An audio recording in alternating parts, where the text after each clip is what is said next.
We interrupt this half-season to bring you Michonne's final episode, where she takes drugs and abandons her family to go on a road trip. I mean, kinda. We are going to miss you, Danai. It's just not going to be the same without you. It's The Walking Dead, Season 10, Episode 13. What We Become.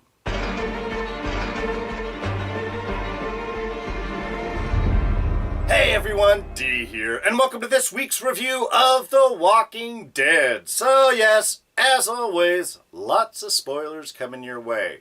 And don't forget about our quick jump index system. Right in the description below, I have this entire review broken down, titleized, time-stamped. You can jump to the end of the review first, you can watch the beginning last. You can watch this review in any order you'd like. So how y'all doing? Are you surviving the coronavirus infection well? This is about my second week lockdown. LA lockdown really the beginning of this week, but my job shut down the week prior. So, yeah, going a little stir crazy. To be perfectly honest, I am sleeping well. I'm getting a bunch of small things done that I haven't gotten to. If it wasn't the over-oppression of perhaps financial ruin and apocalyptic viral future, it would be kind of all right. I hope you all are doing well. I hope you're staying safe. I hope you are staying healthy and getting some stuff done while you are around the house. Anyway, so let's get to this particular review first. And yeah, I was really wondering how they were going to work Michonne out of it. Well known, this was the final season for Danai, that she is too big for TV now, baby. She is doing the Marvel movies. She's got her own show. She's producing and directing and show running. She's got a lot of projects on her plate. So we knew this was going to be the end. The real question is, how was this going to happen? And as we have with a lot of final episodes for big people, a lot of flashbacks, a lot of looking back to where we are, where we were, to what we become, to who we are now. So, it's kind of the theme of this episode, a little standard on that, and honestly, not a great episode to say goodbye to Michonne with. It's like the whole episode was really formulated as a goodbye, as a journey, and just putting her in situations to make that happen. Obviously, she's going to the island with Virgil to try and get supplies, get weapons for the fight against the Whisperers. And there's nothing. And honestly, Virgil's pushing things off and wasting time, stalling, was very appropriate. And I do really like Michonne from a character standpoint of pushing him. What are we doing? You're talking too much. What the heck's going on? This place looks strange. I appreciated that pushed forward. But at the same time, in order to get the episode to work, they had to make Michonne be non-Michonne. Okay? Like I said, I get that she figures out that Virgil is lying, okay, and buys the fact that, yes, my family is dead and all these other people, I am alone. I brought you here in order to take them out because I couldn't. First of all, I'm going to say, 10 years in the apocalypse, I don't care how quiet this island has been, you should be a little more capable than Virgil is, or he would have been long dead. But we'll put that aside.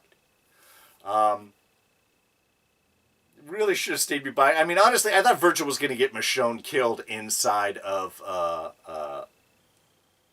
whatever the building was where everybody was all locked in. I mean, he was, just too close behind, knocking the things behind. This is the kind of person you just keep back. You're useless. You're going to get somebody killed.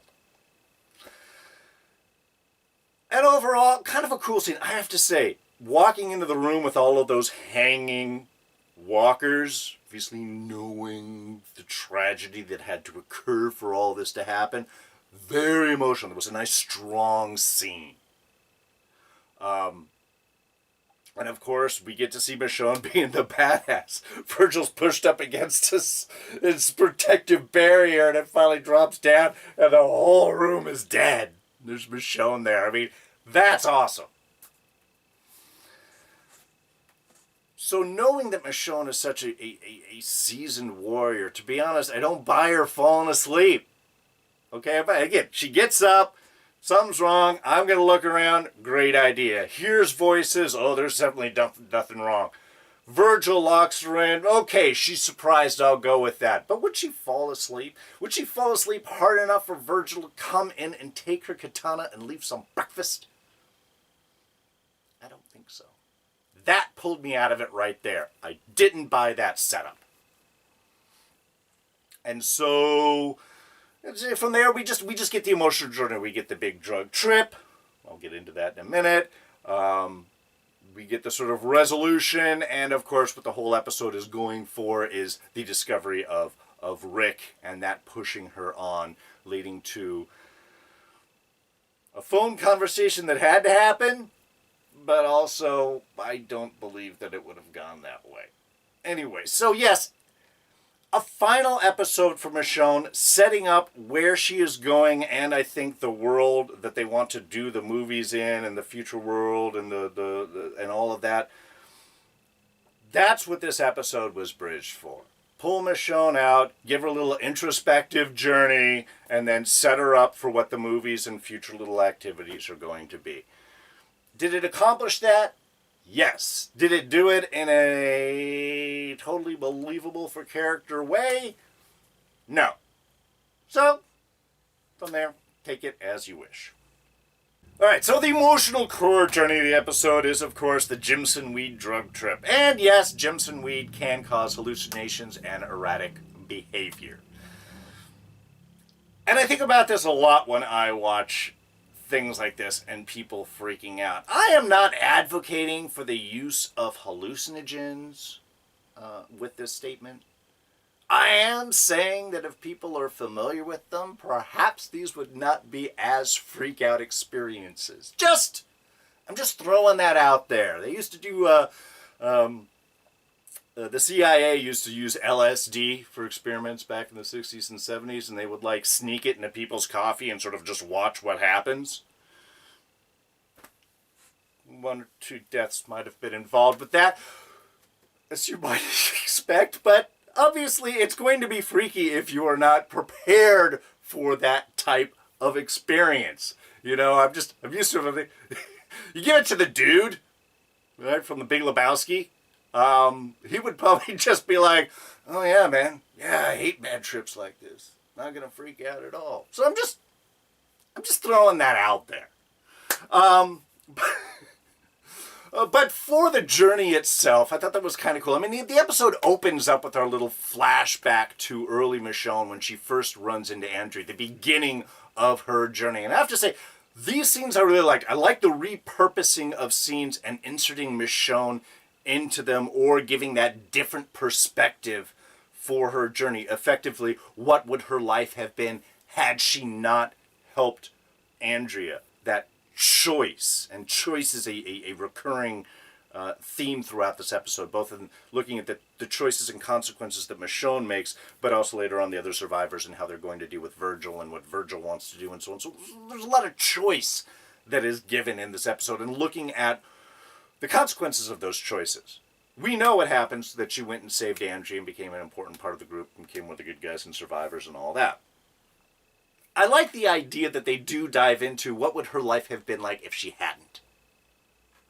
If she had walked away from Andrea and let her get killed. Now, I like this done in the drug trip stuff, opening the episode with this flashback scene and then having this all happen. It like gives us a sneak preview of what's going to come, but it's incongruent with the rest of her personal journey of the episode until the whole drug situation comes. So it's not like she's been thinking about these things. They just sort of came up. So kind of a tease in the beginning of the episode, but overall, like I said, I like the journey that they go on with her. How she could have been on the road and Daryl would have just She was the guy walking on the road, and Daryl would have just ignored her and pushed her away. That Negan might have found her. She might have joined up with the Saviors, you know. The attack on the outpost. She could have taken out Glenn and stuff right there. And then when the whole big Negan night scene happens, it's not Negan with the bat. It's Michonne. I mean, it just...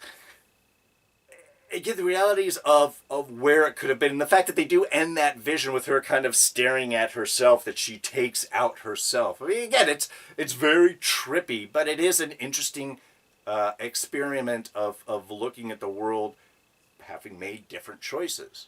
And like I said, I really did like the using of old footage in order to put her into these scenes. I thought those were really well done. So from that aspect, I actually enjoyed those scenes. I mean, especially if it opened up and we get the sort of trippy bit and her sinking in. I mean, it was a really nice way. This was one aspect, one chunk in the middle of the episode. I really like how they executed. I think they really did it well. And I think, again, it gives us our flashback on Michonne's journey, as, like I said, many of these final episodes do, but from a slightly different perspective, appreciating the choices that she had made, and that doing that and helping people is the right choice, and that's what separates her from becoming, part of Negan's crew, or effectively her worst nightmare. So kind of interesting how, for Virgil, it brought his family back. He gave him that slice of heaven, whereas for Michonne, it was a slice of hell. Again, really just a good use of time and storytelling, I think, in that section. All right, and at that point, I'm not sure exactly what Virgil was thinking, coming up with Michonne in the water, like, oh, you're going to feel better. It's like, okay, now we can talk this out. You had that experiment. And I guess Virgil's just unstable. He's not a smart guy. Of course, Michonne's going to stab him and attack him. How he was able to get away with that kind of stab wound. I mean, Michonne's a little messed up. I could get that. And she's got to release the other people. Doesn't want to be trapped in there. I get that too. How are they alive? How long was Virgil gone? I mean, they've been trapped inside this room. I know a human being can survive 3 weeks without food. I don't know how long that he was gone, but he certainly didn't seem to be concerned about feeding them as soon as he had got back. And they were making a noise like, oh my God, we're starving, we're dying, Virgil, help! So, those small things. How long was Virgil gone and those guys trapped inside that room while he went on his little journey? Just asking. Maybe you left him some food. There's no toilet in there either that I saw. Anyway, so they get out. Virgil, for some reason, sets the escape boat on fire. Has time to do that and get further away. Why? I don't know. Is it just a push towards our eventual ship discovery? That's sort of my guess there. Again, weird things they're doing in order to steer Michonne into this area. But yeah, let's get into our final little section bit. Because I have to say, some of this I liked and some of it I really didn't. I mean, a lot of it I actually liked in the way that they did this. Obviously, Michonne a little pissed off. There's no weapons. There's nothing we've got around here. Why they then start searching this other place if she's already looked everywhere, I don't know. Again, let's take that ridiculous stuff and set it aside for a moment. Let's look at just some specific moments. When they're in the supply room and Michonne finds Rick's boots. This is great internal acting. This is great emotion and reaction. We knew exactly what she saw. We knew exactly how she felt. We were there in the moment, and she didn't have to say a damn word.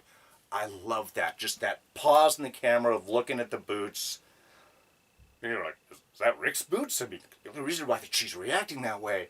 And she grabs them and pulls them in and sniffs them. That's exactly what you would do for a loved one like that, someone close like that. Try and get their scent, know that it's them. It was just... that was a really powerful moment. I really love that. Now, apparently this came in, a ship came in, and it's just out... Again, I'm not going to get into this ridiculous stuff of how all of that happened.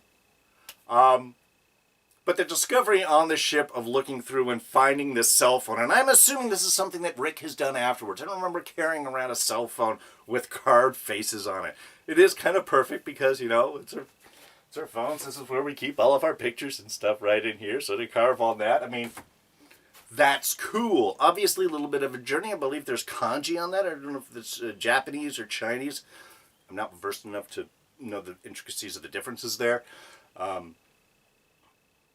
But it's obviously them.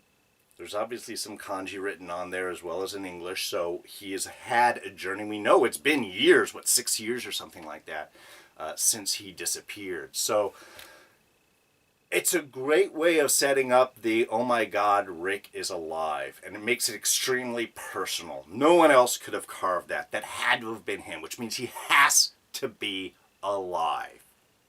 So yeah, that's going to motivate Michonne to go. And I totally get that. But saying bye on the radio?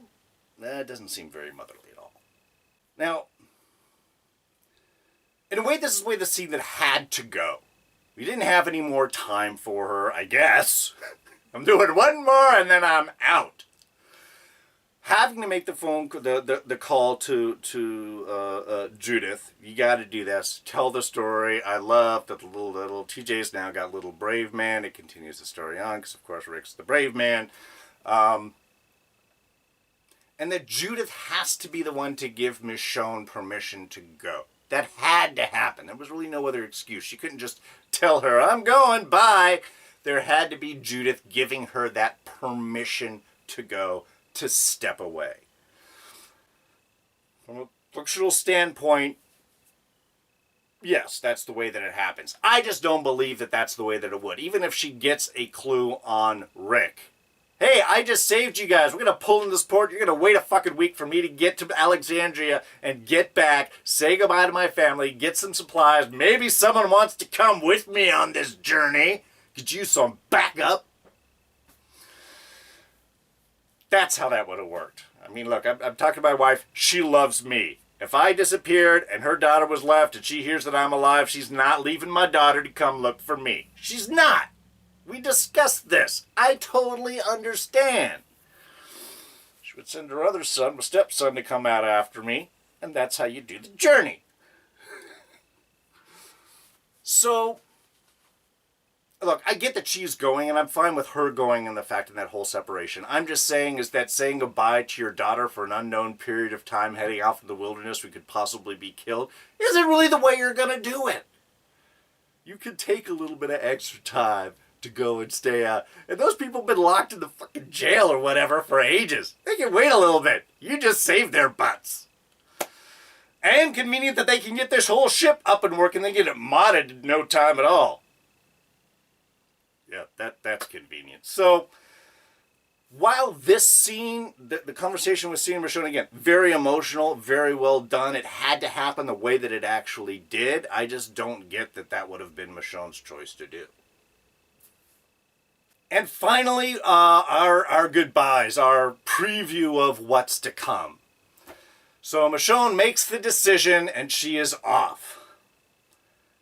And I gotta say, there was something cool with her returning to old Michonne. You know, cutting off the faces, the jaws, and the arms and roping up a couple of walkers to protect her. There was something kind of cool about that. On the other hand, it's totally inappropriate that she would have done that. I mean, okay, look, we do that. It gets her into her old mood of going through and assaulting through the road. Then she finds somebody that needs help. And so she has to make the choice reflected in what she had done before. When she was with Andrea, she helped Andrea. And in this flashback, she doesn't and goes off on her own. So, but in the real world, she doesn't abandon these people. She didn't abandon Andrea. She didn't abandon them. That's not the character that she is. So, to set her up in this, I'm going to be my old ways and now I have to reapproach this choice, it's a false choice because she already made it and she made the right choice at the time. She just had a little drug trade, a little like alternate journey for a moment there. So I get what they're doing in the sense of showing how much that she has changed, and that in her vision to help, she's going to get rid of these walkers and then grab them and go and help this group get back to this larger, massive group, which we'll touch on in a second.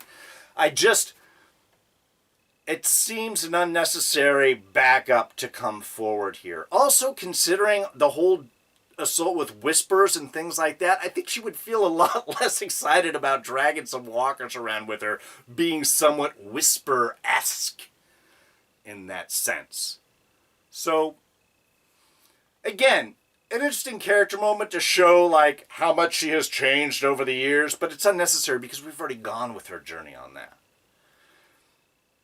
Though where they're journeying to, that is an interesting bit, because these survivors that she finds and then decides to help, because of course she's going to, you're better helping people, is being potentially left behind a massive group of travelers, traveling in almost a military formation. You've got the centers there, and they're all surrounded with this square of other guards. We got like 5 or 6 of these moving up this very open, perfectly sized terrain for them. Maybe they take this journey a whole lot. Maybe it's an old freeway. I don't know. It's a conveniently sized road, but very impressive looking, and certainly I think gives us that view into a larger world, a larger community and stuff, which rest of Walking Dead and everyone is going to be heading into. So kind of a cool thing to see. I'm assuming she's had to have traveled a while in order to have seen this and not have it run into Alexandria, but it's a big country. Anyway, so yeah, the final scene, while it gives us the idea of larger groups of survivors, more organized, a different world to go into. I know I'm alluding to Walking Dead's new series. How they did that, just rough. God, I feel like I'm forgetting something. It's, our Scene of the Week for this week. And I think I already got into it and talked about it. Like I said, I liked the conversation with Judith at the end, though I had some issues with it. I loved Michonne finding Rick's boots. I thought that was just a beautiful, tight little scene. But let's go with the hallucination trip on that. Like I said, it was kind of a cool journey. We get to see Michonne from a different perspective, a different journey of where she could have gone. I know it's more of a montage than a particular scene and stuff, but I thought it was cool. I like them repurposing, like I said, the old footage, using it well, just showing it from a different perspective, a different partial action. It, again, brings us back into the journeys. I really loved seeing Andrea again, I have to say. Of course, always Miss Glenn. So it was just kind of cool to have that little visit again. Also, Laura, who just got killed. She was still alive in the prospect, still working with Negan there. So yeah, I thought it was cool. I loved him reusing the scenes. I love him just that repurpose and what life could have been had we made different choices. So it just, like I said, I think it was one of the best parts of this particular episode, which I thought was sort of up and down. So we're going to say the Jimson Weed trip is our scene of the week. You know, I do want to take one moment and talk about the phone, because maybe that's a hint of other storylines to come. Because in it, Michonne looks like Michonne, but Judith looks like Judith now, not Judith 6 years ago. So, I mean, perhaps if Rick has carved this, it is an imagining of what her daughter looks at a larger size now. And I think Carl gave Judith the hat, so it would sort of make sense why she would be wearing it. But the writing also seems odd. It's Rick and then the 2 lines of kanji. So perhaps it is someone who saw them and is trying to report back to Rick, and they lost it. And this is sort of a message back, a traveler that was trying to relay something to Rick. So, yeah, Judith looking a kind of current age is a little throw-off that this seems more contemporary. But again, perhaps Rick hasn't carved it, but perhaps someone who knew Rick, who got his boots, saw or heard of Michonne and was trying to report back and got lost. So maybe that's other storylines to come as well. Alright, I don't think I have any small things to add on to this episode. So let's just jump right into fan questions. We got a question from Mary Rainier asking, why did Negan tie Lydia up for last week's episode? Excellent question.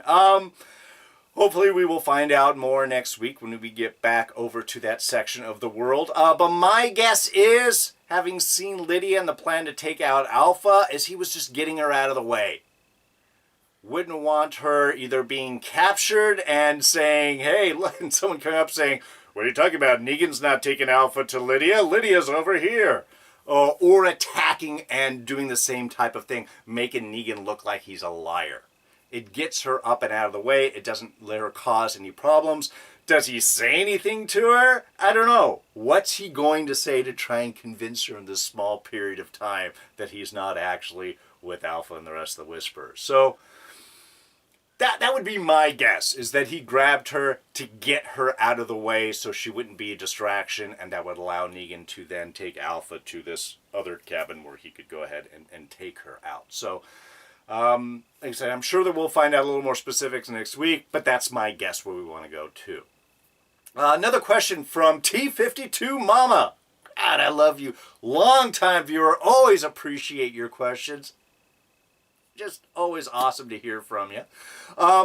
Who did inquire, actually a few things, but we'll hit on the, if Carol had Negan all set up to kill Alpha, why was Carol freaking out? Why didn't she just chill the F out and let Negan do his job? Again, good question. My guess from Carol's standpoint is Negan was her ace in the hole. She was the backup. He was the backup plan. She wanted to kill Alpha herself. But just in case, I think she sent Negan out there to do it. Yes, I mean, again, I don't think Carol has acted very Carol-like, certainly this half season and through a chunk of the first part of this season as well. I think she's been acting very non-Carol-ish. So, yeah, I don't really excuse any of that. I see that her freaking out because she wants to kill Alpha. She's only put Negan out there as a potential side in case she doesn't succeed or she gets killed, that there's still a chance for Alpha to get taken out. So that's why I think she couldn't chill. I don't think the way they wrote her, they could allow her to chill, though they also didn't really write her as I believe the way she would have acted. All right, well, I think we'll go ahead and wrap things up here. So next week, we are back in Alexandria. We get to see the fallout of the Hillside Fire and, of course, Eugene going to meet his date. And I guess moving into, we got a little wrap-up we got to do with the Whisperers. Beta is still out there. And then moving forward and setting the stages for where they're going to come in the next season. That seems to be the pattern that they're developing under Angela King, the new showrunner. So we'll just sort of have to see how that all plays out. Anyway, but that will wrap us up for now. Thank you guys, as always, for joining me with these reviews. And, of course, if you enjoyed it, please go ahead and hit that like button. Thoughts, ideas, and comments, throw those down in the section below. What did you guys think about this episode? Was it an appropriate send-off for Michonne? Did you like the choices that she made? Did you find them kind of annoying? Let me know what you guys think. And, of course, any fan questions you have, be sure to put those down in the section below. You can always catch me on Twitter and Instagram. I am at Darren Jakes. Yeah, we still got a few episodes of Walking Dead, but we just started Westworld Season 3. That review will be on later tonight or tomorrow morning, depending on when I'm able to finish wrapping that up. Really good season, back to good form, like back in Season 1, so really looking forward to seeing where this adventure is going to go. Highly recommend you guys check it out, and of course, if you do, watch my review afterwards. What's the other thing? That's it. There, subscribe. Yes, be a subscriber. Don't miss any of the reviews, or Westworld Season 3, which we just started, or Agents of S.H.I.E.L.D. Season 7, which comes out this summer. If you're a subscriber, you won't miss any of those reviews. Hit this button right here, and we'll throw up a couple of our latest reviews right here for you to check out. So, that's going to be it for me. I'm D, and I'm out of here. Catch you guys next time. Bye-bye.